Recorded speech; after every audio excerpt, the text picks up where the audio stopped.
Every American president experiences this. Domestic crises cause a trip abroad to be postponed. President Joe Biden is traveling to Asia this week for a week, with the U.S. economy in peril. He has acknowledged that the trip might be cancelled as talks with congressional Republicans continue to advance on raising the country's borrowing limit in order to prevent a historic default, the single most important thing on his agenda. However, Biden has privately advised his team that skipping this week's Group of 7 summit in Japan should only be done as a last resort, because doing so might send the wrong message to both his Republican counterparts and to allies abroad, to whom he has repeatedly proclaimed that America is back.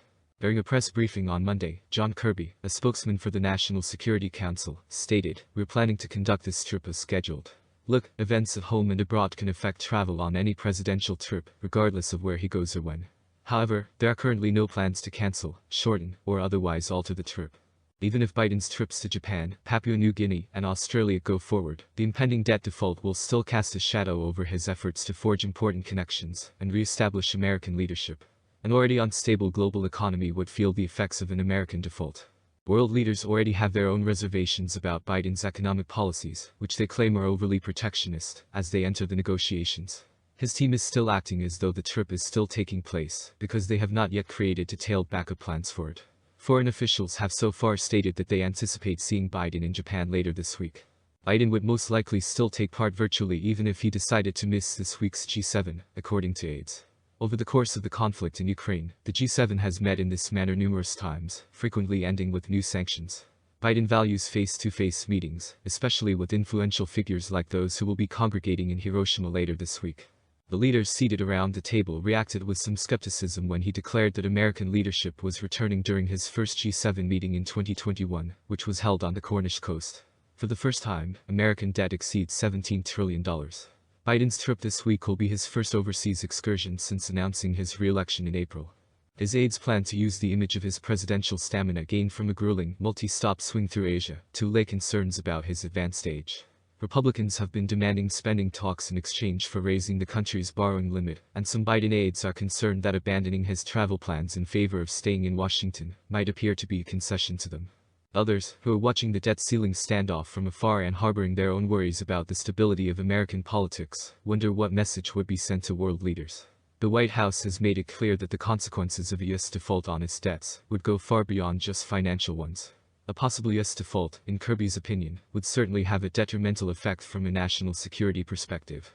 It sends a terrible message to countries like Russia and China, who would love nothing more than to be able to point at this and say, "See? It certainly affects our reputation and standing around the world." The United States is not an enduring leader of world peace and security, nor is it a trustworthy partner. The G7 is often referred to by Biden's team as the steering committee of the free world, and the White House sees the organization as one of the most successful in addressing global issues, such as those involving China and Russia. China is expected to have a greater influence than usual at this year's summit because Japan, the only member of the G7 from Asia, is hosting it. Members are anticipated to sign a letter denouncing Beijing's business practices. China has been a contentious topic at previous G7 summits. Some European political figures are leery of a major conflict with Beijing. However, open, face-to-face discussions within the group have led to a more group-based strategy.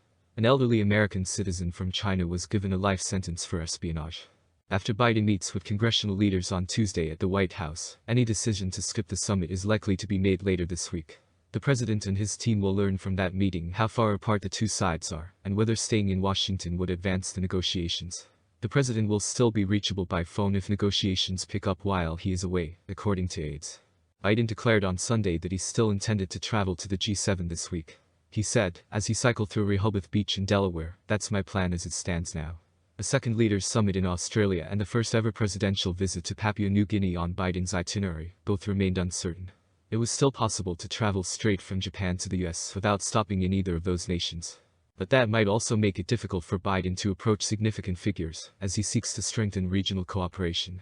The White House has promoted his visit to Papua New Guinea, where he will meet with Pacific Island Forum leaders, as a crucial chance to forge strategic ties with countries that China is also actively courting. Additionally, as part of his efforts to create a counterbalance to China, Biden can strengthen ties with Australia, India, and Japan at the Quad Leaders Summit in Sydney. Biden is not the first U.S. president to have to decide between leaving the country to attend to fiscal negotiations or staying behind. Barack Obama, the president at the time, was unable to travel to Indonesia and Brunei in 2013 due to budgetary disputes and the government shutdown. Bill Clinton, who was president at the time, missed a meeting in Japan in 1995 due to a disagreement over the debt ceiling. Both times, great care was taken to prevent the perception of a slight. To inform the Prime Minister of Japan of his choice, Clinton personally dialed his number. But despite that, there were issues with the cancellations. The Nikkei Shimbun, Japan's top financial publication, stated that the cancellation showed the inevitable diminishing of America's leadership role.